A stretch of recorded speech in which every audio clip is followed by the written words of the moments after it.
Story with Binaca. सुनिए कहानी Binaca की जुबानी। तो लीजिए, हाजिर है जयशंकर प्रसाद की कहानी प्रतिध्वनि।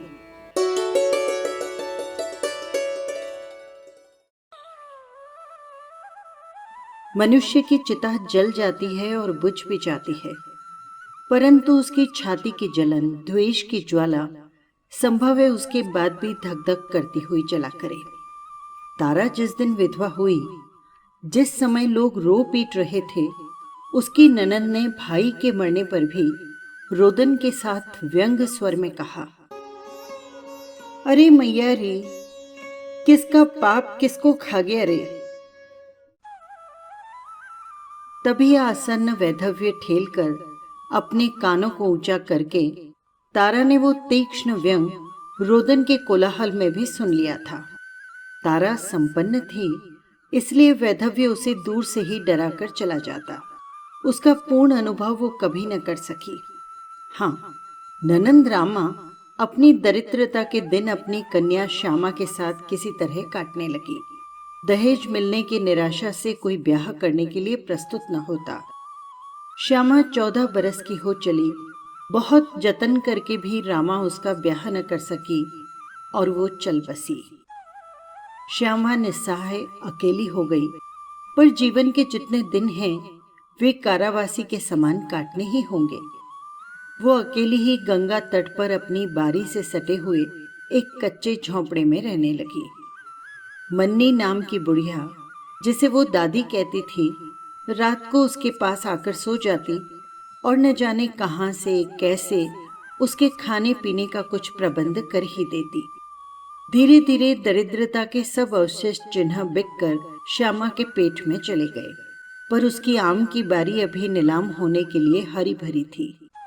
कोमल आतप गंगा का शरीर अभी ऊष्मा उत्पन्न करने में असमर्थ था। नवीन किस्ले उसके चमक उठे थे। बसंत की किरणों की चोट से कोयल कुहक उठी। आम की कैरियों के गुच्छे हिलने लगे। उस आम की बारी में माधव ऋतु का डेरा था और श्यामा के कमनीय कलेवर में यौवन था।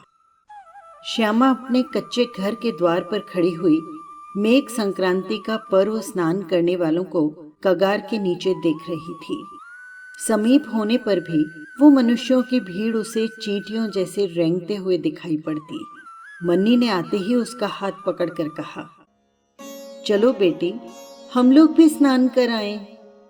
नहीं दादी, आज अंग अंग टूट रहा है, जैसे ज्वार आने को है।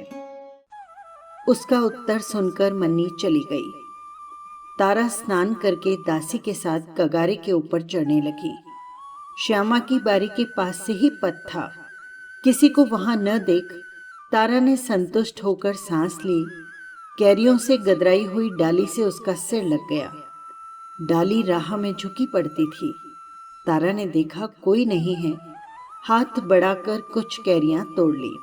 सहसा किसी ने कहा, अरे और तोड़ लो मामी, कल तो ये नीलाम ही होगा। तारा की अग्नि बाण सी आंखें किसी को जला देने के लिए खोजने लगी।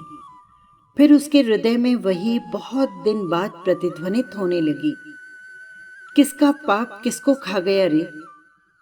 तारा चौंक उठी। उसने सोचा, रामा की कन्या व्यंग कर रही है, भीख लेने के लिए कह रही है। तारा होठ चबाती हुई वहां से चली गई। 105 1, 105 2, 105 रुपए 3 बोली हो गई।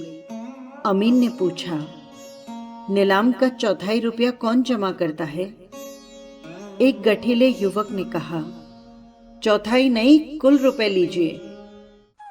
तारा के नाम की रसीद बना रुपया सामने रख दिया गया। श्यामा एक आम के वृक्ष के नीचे चुपचाप बैठी थी। उसे और कुछ नहीं सुनाई पड़ता था, केवल डुग्गियों के साथ 1 2 3 की प्रतिध्वनि कानों में गूंज रही थी। एक समझदार मनुष्य ने कहा, चलो अच्छा ही हुआ, तारा ने अनाथ लड़की के बैठने का ठिकाना तो बना रहने दिया, नहीं तो गंगा किनारे का घर और 3 बीघे की बारी। 105 रुपए में? तारा ने बहुत अच्छा किया। बुढ़िया मन्नी ने कहा, भगवान जाने ठिकाना कहाँ होगा। श्यामा चुपचाप सुनती रही। संध्या हो गई। जिसका उसी अमराई में नीड़ था, उन पक्षियों का झुंड कलरव करता हुआ घर लौटने लगा, पर श्यामा न हिली। वो शायद भूल गई थी कि उसके भी घर है। बुढ़िया के साथ अमीन साहब आकर खड़े हो गए। अमीन एक सुंदर कहे जाने वाले योग्य युवक थे और उनका ये सहज विश्वास था कि कोई भी स्त्री हो मुझे एक बार अवश्य देखेगी। श्यामा के सौंदर्य को तो दारिद्र्य ने ढक लिया था, पर उसका यौवन छिपने के योग्य न था। कुमार अपनी यौवन क्रीड़ा में विहल था। अमीन ने कहा, मन्नी, पूछो इससे मैं रुपया दे दूं?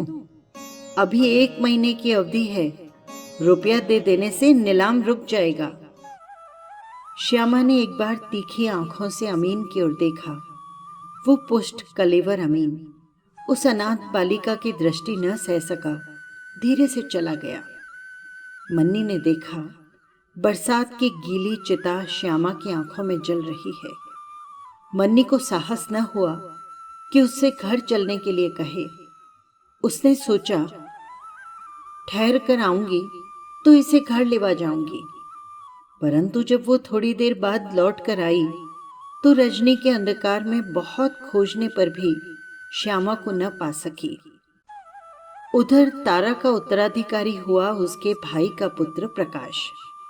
अकस्मात संपत्ति मिल जाने से जैसे प्रायः हुआ करता है, वही हुआ। प्रकाश अपने आपे में न रह सका। वो उस देहात में प्रथम श्रेणी का विलासी बन बैठा। उसने तारा के घर के पहले से कोस भर दूर श्यामा की बारी को भली भांति सजाया। उसका कच्चा घर तोड़कर बंगला बन गया। अमराई में सड़कें और क्यारियां दौड़ने लगी। यहीं प्रकाश बाबू की बैठक जमी। अब इसे उसके नौकर छावनी कहते हैं। आषाढ़ का महीना था। सवेरे ही बड़ी उमस थी। पुरवाई से घन मंडल स्थिर हो रहा था। वर्षा होने की पूरी संभावना थी। पक्षियों के झुंड आकाश में अस्त व्यस्त घूम रहे थे। एक पगली गंगा के तट के ऊपर की ओर चढ़ रही थी।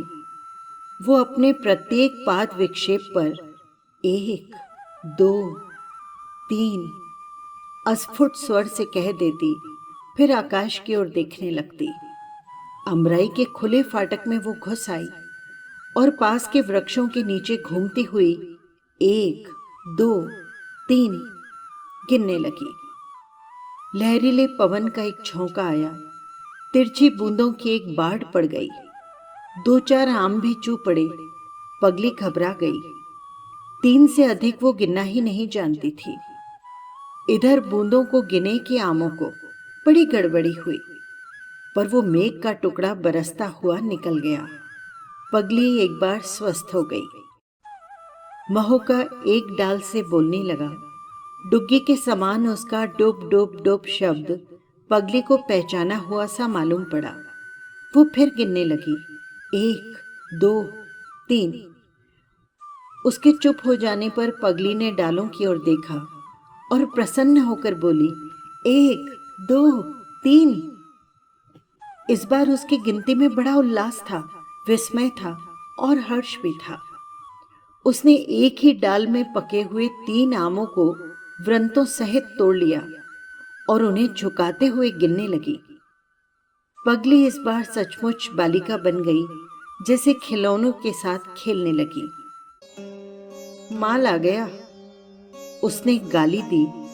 मारने के लिए हाथ उठाया। पगली अपना खेल छोड़ चुपचाप उसकी ओर एकटक देखने लगी। वो उसका हाथ पकड़कर प्रकाश बाबू के पास ले चला।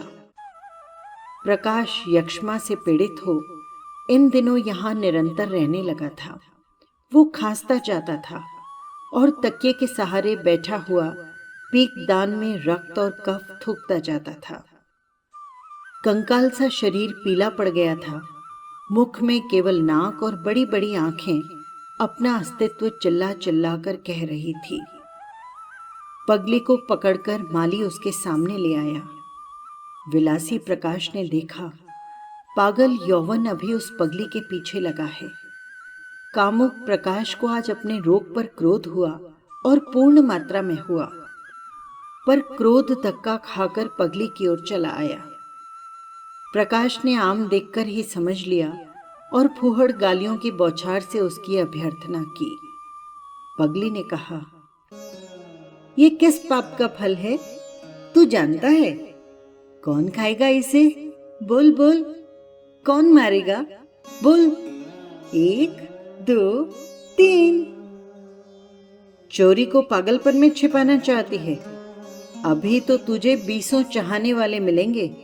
चोरी क्यों करती है? प्रकाश ने कहा।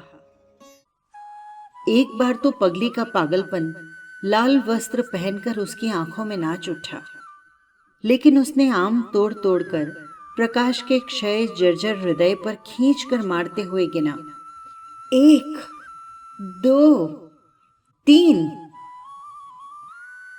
प्रकाश तकिए पर चित्त लेटकर हिचकियां लेने लगा और पगली हंसते हुए गिनने लगी, 1 2 3। उसकी प्रतिध्वनि अमराई में गूंज उठी।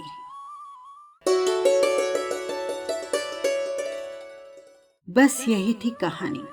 आपको कैसी लगी कमेंट बॉक्स में ज़रूर लिखिएगा।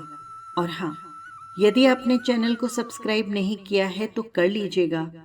फिर मिलेंगे किसी नई कहानी के साथ। नमस्कार।